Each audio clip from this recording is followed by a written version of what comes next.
الحمد لله رب العالمين والصلاة والسلام على أشرف الأنبياء والمرسلين نبينا محمد وعلى آله وصحبه أجمعين أما بعد پچھلے درس میں ہم نے ذکر کیا تھا، اور یہ ہمارے سلسلے کا تیسرا درس ہے، شرح احادیث فی الفتن والحوادث۔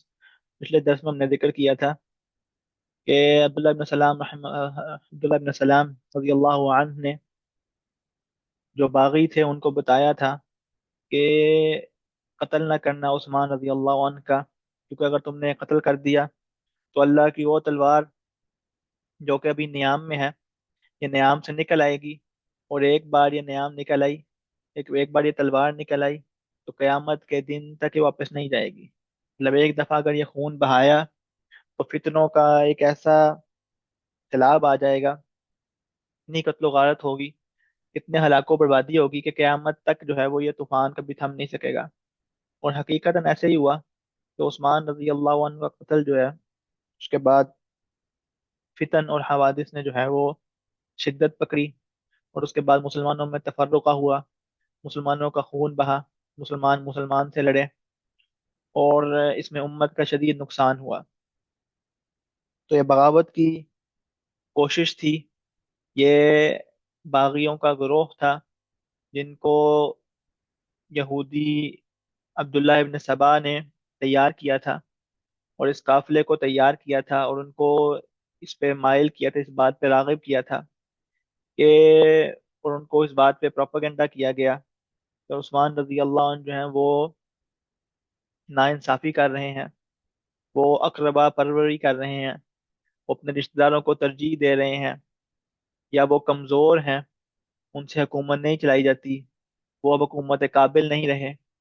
تو ان کے اوپر طرح طرح کے الزامات لگے، ان کے جو ہے وہ کریکٹر اسیسنیشن کی گئی، ان کی حکومت، طرز حکومت کے اوپر سوالات اٹھائے گئے، اور لوگوں میں پروپیگنڈا کیا گیا کہ عثمان رضی اللہ عنہ یا تو دنیا کی طرف مائل ہو چکے ہیں، رشتہ داروں کے آگے جھک چکے ہیں، اور نااہل نالائق لوگوں کو حکمران تعین کر رہے ہیں، ان کو گورنر بنا رہے ہیں، یا پھر یہ بتایا گیا کہ وہ بہت کمزور ہیں، وہ اپنے منہ زور گورنروں پر قابو نہیں رکھ سکتے، اور اس وقت جو ہے وہ حکومت کمزور ہو چکی ہے، اور حکومت ڈوب رہی ہے، اور ہمیں اصلاح کرنی ہے۔ تو اصلاح کرنے کے نام پہ باغیوں کے اس گروہ نے اس ہستی پہ حملہ کیا جو، جن کے اوپر آپ صلی اللہ علیہ وسلم کا اعتماد تھا، جن کو آپ صلی اللہ علیہ وسلم نے جنت کی بشارت دی، جنہوں نے آپ صلی اللہ علیہ وسلم کے ساتھ قربانیاں دی، جن کے اس سے بڑھ کر کون امین ہوگا جس کے حوالے نبی صلی اللہ علیہ وسلم اپنی بیٹیاں کریں، جس کے ساتھ آپ صلی اللہ علیہ وسلم نے اپنی دو بیٹیوں کی شادیاں کی، ان سے بڑھ کے کون امانت والی ہستی ہوگی؟ لیکن پروپاگنڈا ہے، سازش ہے، لوگوں کے کان بھرے گئے، اور بالآخر عثمان رضی اللہ عنہ کا قتل ہوا۔ یہ عظیم حادثہ ہے، اس میں ہمارے لیے اسباق ہے کہ کوئی شخصیت کتنی ہی پاک کیوں نہ ہو، کتنی عظیم کیوں نہ ہو، اس کے اوپر الزام لگائے جاتے ہیں، اور اس کے اوپر طرح طرح کی جو ہے وہ باتیں گھڑی جاتی ہیں۔ تو تو اگر عثمان رضی اللہ عنہ پروپیگنڈے سے نہیں بچ سکے، ان کے اوپر الزامات نہیں لگ سکے، تو پھر باقی ہمارے زمانے میں جو ہمیں باتیں بتائی جاتی ہیں کہ یہ ہو گیا، وہ ہو گیا، وہ ہو گیا، تو اس میں کتنی سچائی ہے، کتنا جھوٹ ہے، یہ بھی جو ہے وہ اس پہ نظر رکھنی چاہیے کہ ہر سنی سنائی بات کے اوپر اور ہر الزام کے اوپر جو ہے وہ انداز بلیو نہیں کر لینا چاہیے۔ تو خیر، اور یہ اس لیے بھی بتایا جا رہا ہے کہ آج کے زمانے میں بھی کچھ بے وقوف اور کچھ کم عقل لوگ سمجھتے ہیں کہ عثمان رضی اللہ عنہ کی غلطی تھی، نعوذ باللہ من ذالک۔ جو بے وقوف لوگ، جو اپنے آپ کو سمجھتے ہیں کہ ہم خلافت کے وارث ہیں، وہ اس طرح کی باتیں لکھتے بھی ہیں، پڑھتے بھی ہیں، اور بتاتے بھی ہیں کہ عثمان رضی اللہ عنہ سے وہاں پہ غلطی ہوئی، وہاں پہ غلطی ہوئی، اور اس طرح کی کہانیاں اور قصے کہ ان سے یہ ہوا، وہ ہوا، سب کی سب باتیں جو ہیں وہ باغیوں کے سپورٹ کرنے والی بات ہے، اور ان باغیوں کے لیے عذر پیش کرنے والی بات ہے، ورنہ صحابہ ایک طرف تھے اور باغی ایک طرف تھے، ان قاتلین میں سے، قاتلین عثمان میں سے، اس فتنہ کے جو ہے وہ سرکردہ لوگوں میں سے کوئی بھی صحابہ میں سے نہیں تھا، سب کے سب اوباش اور گلی محلے کے جو ہے وہ آوارہ لوگ، انہوں نے عثمان رضی اللہ عنہ کے اوپر حملہ کیا تھا، ورنہ صحابہ خیار اس صحیح جنگ سے دور سے آپ کے سامنے عبداللہ ابن سلام نے اور باقی صحابہ نے بھی بھرپور کوشش کی تھی کہ عثمان رضی اللہ عنہ کا دفاع کیا جا سکے. آگے ولہما یعنی بخاری اور مسلم ان عمر رضی اللہ عنہ قال ایکم یحفظ حدیث رسول اللہ صلی اللہ علیہ وسلم فی الفتنہ قال حذيفة فقلت أنا فقال إنك لجريء قال كيف قال سمعت رسول الله صلى الله عليه وسلم يقول فتنة الرجل في أهله وولده وجاره تكفرها الصلاة والصيام والصدقة والأمر بالمعروف والنهي عن المنكر فقال عمر ليس هذا أريد إنما الأريد التي تموج موج البحر قال ما لك ولها يا أمير المؤمنين إن بينك وبينها بابا مغلقا قال أيفتح الباب أم يكسر قال بل يكسر قال ذلك ذاك أجدر ألا يغلق قلت لحذيفة أكان عمر يعلم من الباب قال كما يعلم أن دون غد الليلة إني حدثته حديثا ليس بالأغاليط قال فهبنا أن نسأله من الباب فقلنا لمسروق سله سأله فقال عمر. کہتے ہیں کہ فہمنا اچھا تو کہتے ہیں کہ عمر رضی اللہ عنہ نے صحابہ سے پوچھا کہ تم میں سے کس کو آپ صلی اللہ علیہ وسلم کی فتنے کے حوالے سے حدیث یاد ہے. تم میں سے کس کو آپ صلی اللہ علیہ وسلم کی فتنے کے حوالے سے حدیث یاد ہے. تو حذیفہ رضی اللہ عنہ کہتے ہیں مجھے پتا ہے. حذیفہ رضی اللہ عنہ کے پاس فتنوں کی احادیث کا خصوصی علم تھا جیسا کہ آگے احادیث میں بیان آ رہا ہے. تو فقال انک لجری, انہوں نے کہا کہ آپ تو بڑے بہادر ہیں, آپ تو بڑے کانفیڈنٹ ہیں, آپ میں تو بڑا کانفیڈنس ہے, تو بتائیں پھر وہ کون سی حدیث ہے. تو کہتے ہیں کہ میں نے آپ صلی اللہ علیہ وسلم سے سنا کہ بندے کا جو فتنہ ہوتا ہے, جو اپنے گھر والوں کے ذریعے آزمایا جاتا ہے, جو اپنی اولاد کے ذریعے آزمایا جاتا ہے, جو اپنے پڑوسی کے ذریعے آزمایا جاتا ہے, تو اس فتنے کی کمپنسیشن اور اس فتنے کی جو ہے وہ اس فتنے کو کے اثرات کو زائل کرنے کے لیے نماز ہے, روزہ ہے, صدقہ ہے, امر بالمعروف ونہی عن المنکر. تو یہ چھوٹے چھوٹے فتنے جو انسان کو اپنے گھر والوں کے ساتھ پیش آتے ہیں, اپنی اولاد کے ساتھ پیش آتے ہیں, اپنے ارد گرد اس کے ساتھ مختلف فتنے پیش آتے ہیں. کبھی کسی کی وجہ سے اس کی نماز میں جو ہے وہ کمی رہ جاتی ہے, کبھی اس کے جو ہے وہ دین میں کوئی انسان کو جو ہے کمپرومائز کرنا پڑ جاتا ہے. تو یہ چھوٹے موٹے فتنے جو انسان کے اوپر آتے ہیں, تو ان کے لیے کمپنسیشن جو ہے وہ نماز ہے, وہ روزہ ہے, وہ صدقہ ہے, وہ امر بالمعروف ونہی عن المنکر ہے. تو یہ حدیث سنائی حذیفہ رضی اللہ عنہ نے ان کو, عمر رضی اللہ عنہ کو. تو انہوں نے کہا لئی هذا اريد, کہ میں یہ والی حدیث نہیں سننا چاہتا تھا, میں یہ والے فتنے کی بات نہیں کر رہا, یہ تو چھوٹے فتنوں کی بات ہو رہی ہے. میں اس فتنے کی بات کر رہا ہوں جو تموج موج البحر, جو دریا کی موجوں کی طرح جو ہے وہ آئے گا, جو دریا کی موجوں کی طرح جو ہے وہ جھپٹا مارے گا, جو دریا کی موجوں کی طرح جو ہے وہ بہا لے جائے گا. حذیفہ نے کہا کہ اے امیر المؤمنین, آپ کا اس فتنے سے کیا تعلق, آپ کا اس فتنے سے کوئی واسطہ ہی نہیں ہے, آپ اس فتنے سے محفوظ ہیں. کیوں؟ ان بینک و بینہا بابا مغلقا, آپ کے اور اس فتنے کے درمیان میں ایک بند دروازہ ہے. تو وہ دروازہ بند ہے, آپ کے اوپر وہ دروازہ بند ہے, آپ کے اوپر وہ فتنہ نہیں آئے گا. ٹھیک ہے, تو دروازہ بند ہے. تو عمر رضی اللہ عنہ نے کہا کہ یہ دروازہ کھلے گا یا دروازہ ٹوٹے گا. دروازہ کھلے گا یا ٹوٹے گا. اچھا, اگر دروازہ کھلتا ہے, دروازہ بند بھی ہو سکتا ہے دوبارہ, لیکن اگر دروازہ ٹوٹ جائے تو مطلب کیا ہے کہ پھر دروازہ دوبارہ بند نہیں ہو سکتا. اور ٹوٹنے کا مطلب یہ ہے کہ وہ ایک پورا فلو ہوگا, ایک جو ہے اس کے بعد بربادی, اس کے بعد ہلاکت, اس کے بعد جو ہے وہ ایک جو ہے سوچیں کہ کوئی اگر ڈیم کا بند ٹوٹتا ہے تو کتنا کیسے پانی باہر آتا ہے, کیسے پانی نکلتا ہے. اسی طرح اگر یہ دروازہ ٹوٹ جائے گا تو فتن داخل ہوئیں گے اور جو ہے وہ پوری طاقت اور قوت سے داخل ہوں گے. حذیفہ نے کہا کہ یکسر, یہ دروازہ کھلے گا نہیں بلکہ یہ ٹوٹے گا. ٹھیک ہے, تو عمر رضی اللہ عنہ نے کہا اچھا, ذاک اجدر اللہ یغلق, کہ پھر تو یہ زیادہ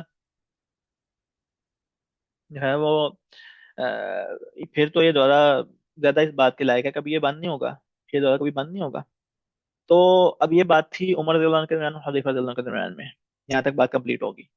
اب آگے راوی کہتا ہے کہ میں نے حذیفہ رضی اللہ عنہ سے پوچھا کہ کیا عمر رضی اللہ عنہ کو پتا تھا کہ یہ دروازہ کون ہے, مطلب ایک دروازے کی بات ہو رہی ہے, اس دروازے کے ٹوٹنے کی بات ہو رہی ہے, تو یہ دروازے کا پتا تھا عمر رضی اللہ عنہ کو. تو حذیفہ رضی اللہ عنہ کا جواب دیکھیں, کہتے ہیں کما یعلم ان دون غد لیلہ, کہ ان کو ایسے ہی پتا تھا جیسے دن کے بعد رات کا ان کو علم ہے نا، جیسے دن کے بعد رات کا انسان کو کنفرم پتا ہے، اس طرح ان کو یہ بھی کنفرم پتا تھا کہ دروازے کا مطلب کیا ہے۔ اب سوال پیدا ہوتا ہے کہ دروازہ کون، دروازے کس کی بات ہو رہی ہے، کون سے دروازے کی بات ہو رہی ہے جو ٹوٹے گا تو فتنے داخل ہو جائیں گے؟ تو حذیفہ کہتے ہیں کہ میں نے ان کو حدیث سنائی تھی، میں نے جو ان کو بات بتائی تھی اس میں کوئی غلطیاں، اس میں کوئی کمی بیشی، میں نے بڑی کھڑی کھڑی بات کی ہے کیا؟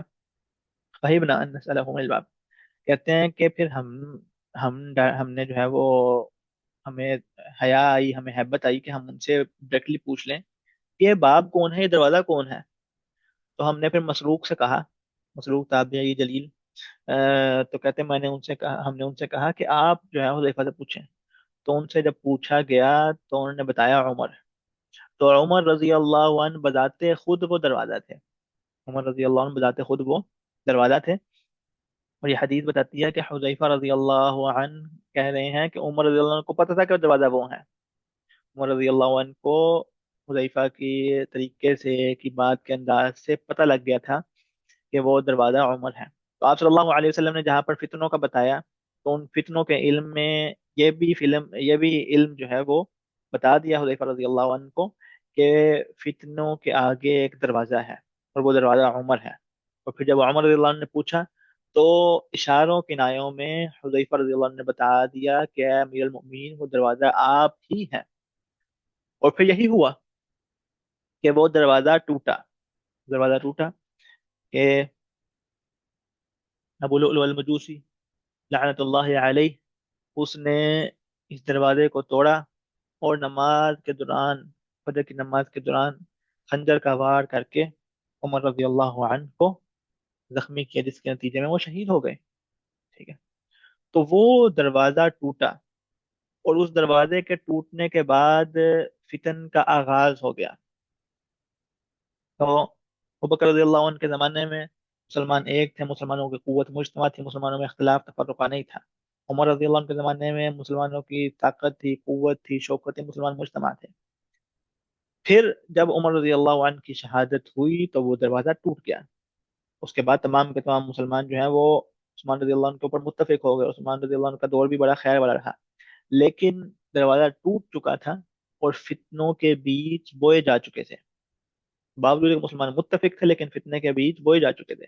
اسی وجہ سے جب عثمان رضی اللہ عنہ کی خلافت کا آخری دور، آخری وقت آیا، آخری سال آئے، تو پھر یہ باغی گروہ کھڑا ہوا جس نے ان کے خلاف بغاوت کی کوشش کی، اس نتیجے میں ان کی شہادت ہوئی۔ تو وہ جو بیج، تو وہ جب دروازہ ٹوٹا تو فتنوں کے بیج بوئے گئے، اور پھر عثمان رضی اللہ عنہ کی شہادت کے وقت وہ فصل پک کے تیار کھڑی ہو چکی تھی۔ پھر فتنوں کا پورا ایک ایک جنریشن، ایک فصل تیار ہو چکی تھی۔ اور عثمان رضی اللہ عنہ کی شہادت کے بعد پھر مسلمانوں میں اختلاف پیدا ہوا، خلافت کے خلافت جو ہے وہ تقسیم ہو گئی، خلافت کے دعوے دار کے حقیقی مستحق کے اوپر اختلاف پیدا ہو گیا۔ تو علی رضی اللہ عنہ جو ہے وہ خلافت، ان کی خلافت جو ہے ان کا دارالخلافہ مدینہ تھی۔ اس طرح جو ہے وہ معاویہ رضی اللہ عنہ جو ہے وہ شام میں تھے، اور مسلمانوں کے درمیان جو ہے وہ جنگ ہوئی، قتال ہوا۔ اور تو وہ لمبا قصہ ہے، لیکن خلاصہ یہ کہ آپ صلی اللہ علیہ وسلم نے اس فتنے کا بتا دیا تھا کہ یہ فتنے کا آغاز، فتنوں کے آگے جو بند ہے وہ عمر ہے، فتنوں کا آگے جو بند ہے وہ عمر ہے، وہ عمر کی شہادت کے بعد فتنے جو ہیں وہ پھر اپنی پوری طاقت اور قوت کے ساتھ جو ہے وہ داخل ہو جائیں گے۔ اور پھر جیسا کہ اوپر حدیث میں، بلکہ اثر میں عبداللہ علیہ السلام نے ذکر کیا کہ اس شخص کے ہون کے بہنے کی دیر ہے کہ وہ تلوار پھر نکل آئے گی اور پھر وہ تلوار واپس نہیں جائے گی۔ تو مسلمانوں کا آپس میں جھگڑے کا ہونا، مسلمانوں کا آپس میں اختلاف کا ہونا، یہ بڑی افسوسناک بات ہے اور یہ بہت خطرناک چیز ہے۔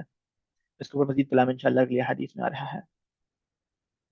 اچھا، آگے جو ہے وہ حدیث لمبی ہے، تو ہے وہ اس کا یہ پیچھے لمبا قصہ ہے، لیکن ہم جو ہے وہ یہاں سے آغاز کرتے ہیں۔ تو کہتے ہیں کہ سمعت حذيفة يقول كان الناس يسألون رسول الله صلى الله عليه وسلم عن الخير وكنت أسأله عن الشر وعرفت أن الخير يسبقني، الخير يسبقني. قال قلت يا رسول الله أبعد هذا الخير شر؟ فقال يا حذيفة تعلم كتاب الله واتبع ما فيه، تعلم كتاب الله واتبع ما فيه. قلت يا رسول الله أبعد هذا الخير شر؟ قال فتنة وشر،